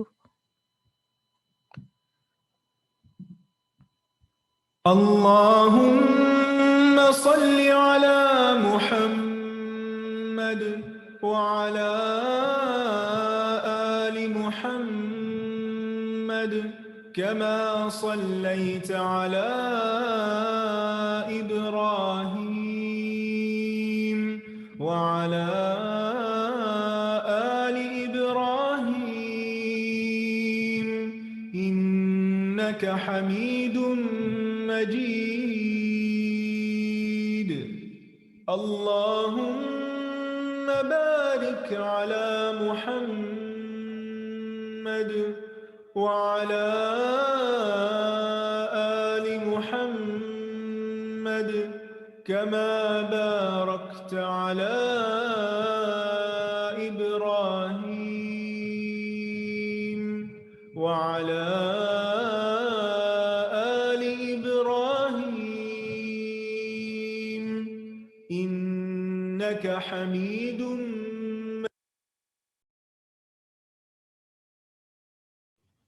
اعوذ باللہ من الشیطان الرجیم، بسم اللہ الرحمن الرحیم، السلام علیکم ورحمۃ اللہ وبرکاتہ۔ الحمدللہ ہمارا آج کا لیسن مکمل ہوا۔ ہم نے اس ویک میں یعنی یسٹرڈے اور آج ٹوٹل کتنی آیتیں کی؟ 7 سے ہم نے سٹارٹ کیا تھا اور کہاں پہ ختم کیے؟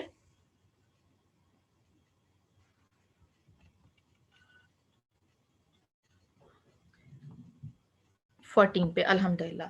اور مین باتیں ہم ایک دفعہ ان کو دیکھ لیتے ہیں، نہیں 14 تک کیا، ریپیٹ کرنے کا میرا یہی مقصد ہوتا ہے تاکہ آپ لوگ جو ہیں وہ پراپر طریقے سے اس کو مائنڈ میں رکھیں اور کوئز کی تیاری کے وقت آپ کو یہ بات ذہن میں رہے کہ کتنی آیتیں ہم نے کور کی ہیں۔ تو 7 سے ہم نے یسٹرڈے سٹارٹ کیا تھا اور 14 پہ آج ہم نے اس کو مکمل کیا۔ دعا کر لیتے ہیں، رب اشرح لی صدری ویسر لی امری واحلل عقدۃ من لسانی یفقہوا قولی۔ اچھا جی، نقیب کسے کہتے ہیں؟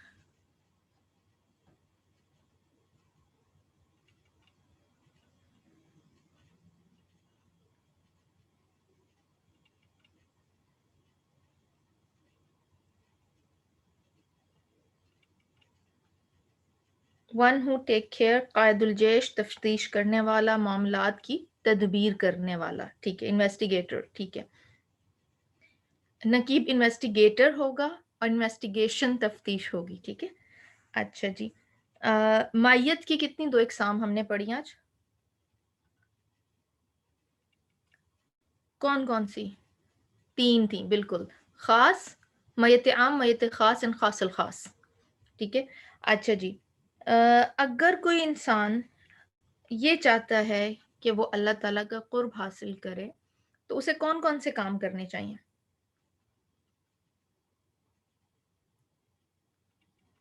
آیت نمبر 12 میں ہم نے پڑھے ہیں نا کہ نماز قائم کرنی ہے، زکوٰۃ دینی ہے، رسولوں پر ایمان لانا ہے، رسولوں کی مدد کرنی ہے، اور کیا کرنا ہے؟ اللہ تعالیٰ کو قرض حسنہ دینا ہے۔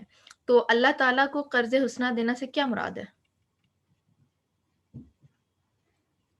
یا یوں کہہ لیں کہ اللہ تعالیٰ نے قرض کو، صدقے کو قرض کیوں کہا ہے؟ حالانکہ ہم پڑھتے ہیں کہ صدقہ کیا، کس کے لیے بینیفیشل ہے؟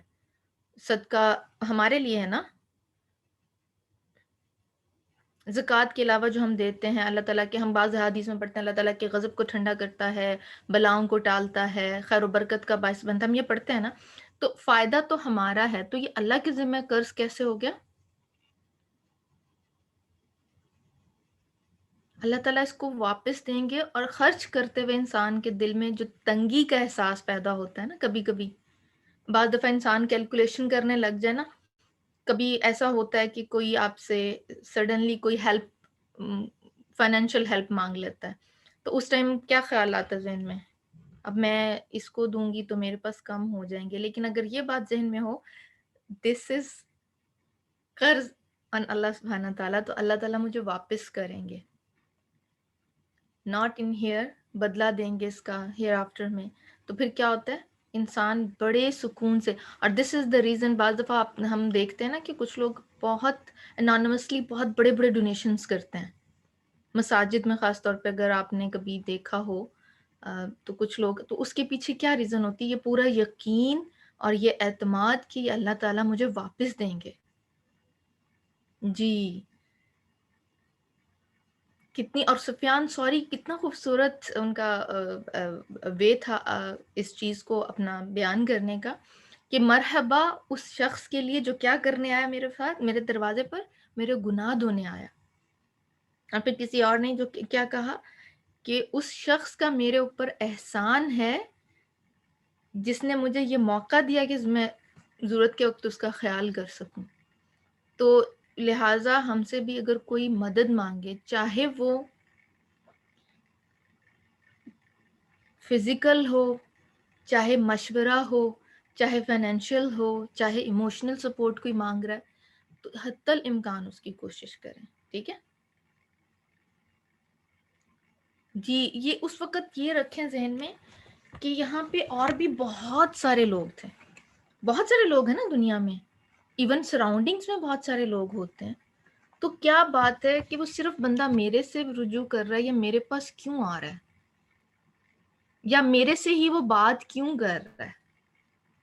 اللہ تعالیٰ نے اس کے دل میں میرا خیال ڈالا ہے، اللہ تعالیٰ نے مجھے چنا ہے، کہ میں اپنے لیے کچھ کر لوں. یہ اس کی مدد نہیں ہوتی، یہ اپنی مدد ہوتی ہے. جب ہم کسی کے لیے کچھ کر رہے ہوتے ہیں نا تو یہ بیسیکلی اپنے لیے ہم کچھ کر رہے ہوتے ہیں. صحیح ہے. اچھا آگے آ جائیں. نسیان کتنی طرح کا ہوتا ہے؟ آیت نمبر 13 میں نسیان کتنی طرح کا ہوتا ہے؟ کون کون سا؟ علمی اور عملی. علمی نسیان کیسے ہوگا؟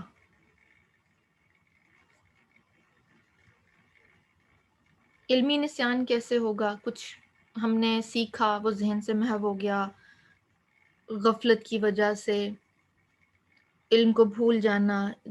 اب کلاس ہم نے لے لی ہے لیکن ہم ترجمہ ریوائز نہیں کریں گے تو یہ بھی علمی نسیان میں آ جائے گا. ٹھیک ہے،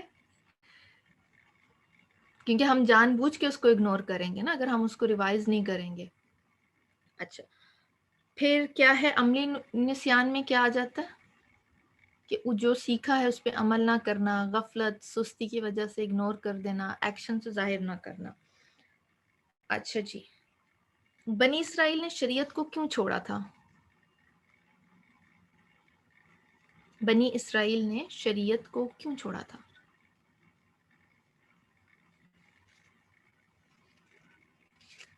خواہشات اور غفلت یہ دو چیزیں. انسان غافل تبھی ہوتا ہے جب وہ خواہشات میں پڑ جاتا ہے. اور اس کی ایک بڑی بہترین جو مثال دیکھنے میں ملتی ہے، بہترین تو نہیں کہنا چاہیے لیکن افسوسناک بھی کہہ سکتے ہیں، جب ہم کہیں فنکشنز میں جاتے ہیں نا، خاص طور پہ رات کو مغرب کے بعد کا ٹائم ہے تو عشاء کی نماز سے کیسے ہم غافل ہو جاتے ہیں. اور کتنا بڑا مسکنسیپشن ہے بعض لوگوں کا کہ عشاء کا ٹائم جو ہے نا صبح تک ہوتا ہے. اور کچھ لوگ تو اللہ تعالیٰ سب کو نیکی کی ہدایت دے، وہ اس وجہ سے نماز نہیں پڑھتے، گھر جا کے وضو کر کے پڑھوں گی. بھئی تم وضو کر کے میک اپ کر لو تاکہ تم نماز پڑھ سکو. چلیں اللہ سبحانہ تعالیٰ ہم سب کے حالوں پہ رحم فرمائے. بہترین طریقہ جو ہے لوگوں کے ساتھ ڈیلنگ کا کیا ہے؟ آیت نمبر 14 میں جو ہم نے پڑھا، سوری آیت نمبر 13 کے اینڈ پہ ہم نے پڑھا تھا. جی ہمیں بتانا چاہیے، آلٹرنیٹ دینا چاہیے. بعض دفعہ ہو سکتا ہے کسی کے ذہن، میں خود ان لوگوں میں سے ہوں جس کو بہت جلدی بات سمجھ میں نہیں آتی، یعنی لکیر کے فقیر جو ہوتے ہیں نا کہ بتانا پڑتا ہے. کوئی مینشن کر دے تو بات زیادہ ذہن میں آ جاتی ہے نا. ٹھیک ہے، وعفو وصفہو. اچھا دونوں میں سے کس کا لیول بڑا ہے، وعفو کا یا وصفہو کا؟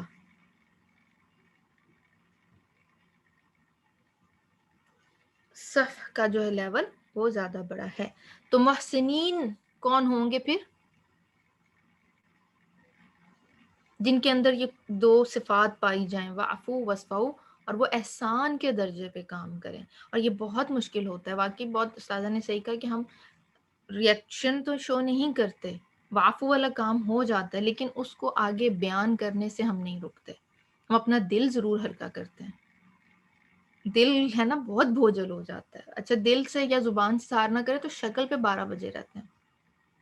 پھر پوچھتے ہیں ارد گرد کے ہمارے گھر والے یا ہماری فرینڈز یا بہن بھائی، پھر وہ پوچھتے ہیں کیا ہوا ہے، بتا دو، شیئر کر لو.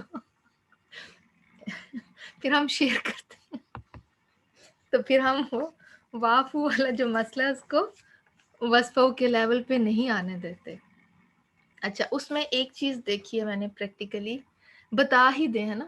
اچھا اگر آپ جب یہ وعفو والا مسئلہ آپ کرتے ہیں نا اور ساتھ میں اللہ تعالیٰ سے دعا کریں اور پھر فار کپل آف آورس آپ کسی سے بات نہ کریں تو وہ بے چینی میں کمی آ جاتی ہے. اور پھر آہستہ آہستہ 1-2 دن کے بعد آپ کو لگتا ہے مسئلہ تو کچھ بھی نہیں تھا. میں نے ایسی اس کو اپنے اوپر سوال کیا ہوا تھا. تو وہ پھر ٹائم گزر جاتا ہے. بیسیکلی اٹس آلسو اپنے آپ کو ہمیں اس کے لیے ٹرین کرنا پڑتا ہے. اور اس کے لیے ریمائنڈرز ہمیں کہاں سے ملتے ہیں؟ قرآن سے ملتے ہیں. اور یہ آ جاتا ہے ہمارے عملی کاموں میں سے کہ ہم جو پڑھ رہے ہیں اس کو عمل میں لیتے ہیں. ٹھیک ہے. اچھا یہ تو ہمارا آج کا تھا لیسن. اب ہم آ جاتے ہیں اپنے اسٹار اسٹوڈنٹس کی طرف. کوئز ہو گیا کل جو اتنا رولا پڑا ہوا تھا، وہ مسئلے سالو ہوئے؟ سسٹر عشرت آپ نے کوئز کر لیا؟ تو کیا فگر آؤٹ ہوا، کہاں پہ مسٹیک ہو رہی تھی؟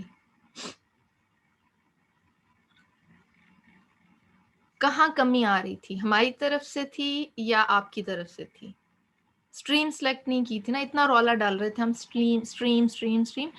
ہر چیز، ہر کام کو کرنے کے سٹیپس ہوتے ہیں، صحیح ہے؟ آپ بچے کو جب نماز سکھاتے ہیں تو اس کی نماز کب صحیح ہوتی ہے، درست ہوتی ہے؟ قیام، رکوع، سجدہ، تبھی نماز صحیح ہوئے گی نا. آپ نے کوئی دنیا کا کام بھی کرنا ہے تو اس کا بھی ایک پروسیس ہے. کیونکہ پہلے کوئز میں وی ڈڈ ناٹ نو کہ ہمارے پاس انگلش اسٹوڈنٹس ہیں، ٹھیک ہے، اس لیے ہم نے صرف اردو کا رکھا کہ there is no need to choose stream. لیکن جب ہمیں پتہ چلا کہ انگلش کے اسٹوڈنٹس ہیں، ٹو ہیلپ دیم آؤٹ ہم نے پھر اسٹریم کریٹ کر دی تاکہ کنفیوژن نہ ہو. ٹھیک ہے،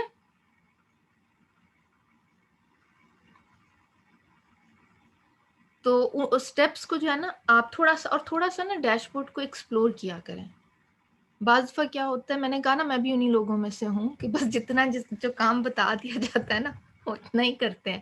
لیکن میں نے بھی اوور دا ٹائم یہ چیز لرن کی ہے کہ تھوڑا سا اپنے جو باکس سے ہے نا باہر نکلیں اور ایکسپلور کریں چیزوں کو. ڈیش بورڈ آپ کا آپ کے گھر کی طرح ہے. اپنے گھر کا کوئی کمرہ آپ بغیر چیک کیے رہنے دیں گے؟ نہیں نا، سارا چیک کریں گے نا، ہر کمرے کو جا کے دیکھیں گے. تو یہ ڈیش بورڈ بھی، اس کے اوپر جو آپ کے آئیکنز بنے ہوئے ہیں وہ آپ کے رومز ہیں. آپ کا گھر ہے، وہ آپ کے رومز ہیں، وہاں جائیں، ان کو چیک کریں کہ ان کے اندر کیا کیا کچھ آپ کے لیے پڑا ہوا ہے، کون کون سے خزانے آپ نے چھپا کے وہاں پہ رکھے ہوئے ہیں. ٹھیک ہے، چلیں اسٹار اسٹوڈنٹس کو ہم دیکھ لیتے ہیں انشاءاللہ. ٹھیک ہے، ہمارے یہ ہیں 98 سے 100 والے جو ہیں ماشاءاللہ تبارک اللہ. اللہ سبحانہ تعالیٰ آپ کے علم اور آپ کے عمل کو اسی طرح بڑھاتے جائیں اور آپ کے علم کو عمل میں ڈھالتے جائیں. ہمارے جو اسٹار اسٹوڈنٹ ہیں سسٹر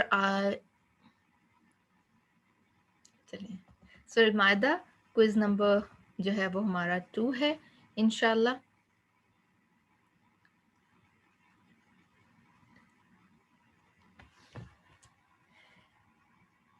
آپ سب ہمارے لیے سٹار ہیں، لیکن یہ تھوڑی سی ایک اپریسیشن ہوتی ہے جو کہ آپ سب کو تھوڑا سا موٹیویٹ بھی رکھتی ہے. ہمیں بھی موٹیویٹ رکھتی ہے کہ ہم آپ کے کچھ جا جا کے چیک کرتے رہتے ہیں. اچھا جی، سسٹر عالیہ ہیں، سسٹر فرزانہ ہیں، سسٹر نائمہ ہیں اور سسٹر ہما صدیقی ہیں، عظمیٰ صدیقی سوری. تو بارک اللہ فیکم. ابھی اس دفعہ اونلی 4 ہیں بٹ ناٹ اسٹارٹ. جی سسٹر شازیہ آپ بھی تھی. اچھا آپ کا ہم سے مس ہو گیا ہوگا، سوری. لیکن انشاءاللہ ہم دوبارہ اس کو دیکھ لیں گے. نام نہیں بھی آیا لیکن آپ سابقون ہیں. ٹھیک ہے سسٹر شازیہ اظہر، میں آپ کا نام بلا دیتی ہوں، کوئی بات نہیں. آپ سب ہمارے لیے سٹار ہیں، آپ سب ہمارے لیے امپورٹنٹ ہیں بیفور ٹائم الحمدللہ.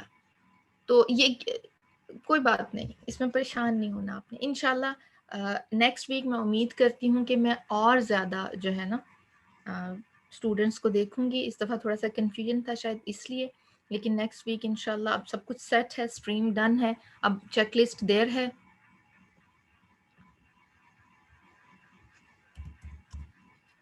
چیک لسٹ دیر وہاں پہ ہے، آپ نے اس کو کرنا ہے. اور ون مور امپورٹنٹ تھنگ، جو سسٹر ہمارے انگلش کے کوئزز بناتی ہیں نا، she is going through some like rough time. ان کے پیرنٹس سک ہیں، بیمار ہیں، تو ان کے لیے تھوڑا سا ٹائم نکالنا مشکل ہے. تو گیو ہر لٹل بٹ ٹائم، تو وہ انشاءاللہ اپلوڈ کر دیا کریں گی. تو تھوڑے سے پیشنس جو ہے نا انگلش والے اسٹوڈنٹس، آئی نو اس میں شاید آپ کا وہ ٹائم تھوڑا سا ہو جاتا ہے، لیکن آپ کے لیے بہتر ہے کہ اگر آپ تھوڑے ٹائم کے لیے کرتے ہیں تو آپ زیادہ اس کی تیاری کر لیتے ہیں. ٹھیک ہے، جزاکم اللہ خیر کثیرہ، بارک اللہ فیکم. نیکسٹ ویک تک انشاءاللہ باذن اللہ تعالیٰ کی توفیق ہوئی تو آپ سے پھر ملاقات ہوگی اور ہم پھر قرآن کا کچھ حصہ انشاءاللہ اس کو سیکھیں گے. اللہ سبحانہ تعالیٰ قرآن کو ہمارے دلوں کی بہار بنا دے. اللہ سبحانہ تعالیٰ ہمارا جو علم ہم سیکھ رہے ہیں اس کے بارے میں ہمیں نسیان سے بچائیں. اللہ تعالیٰ ہم سب کو اپنی جو ہے رحمتوں میں رکھیں. یہیں پہ اپنا سیشن کنکلوڈ کرتے ہیں. سبحانک اللہم و بحمدک اشہد ان لا الہ الا انت استغفرک و اتوب الیک. السلام علیکم ورحمۃ اللہ وبرکاتہ.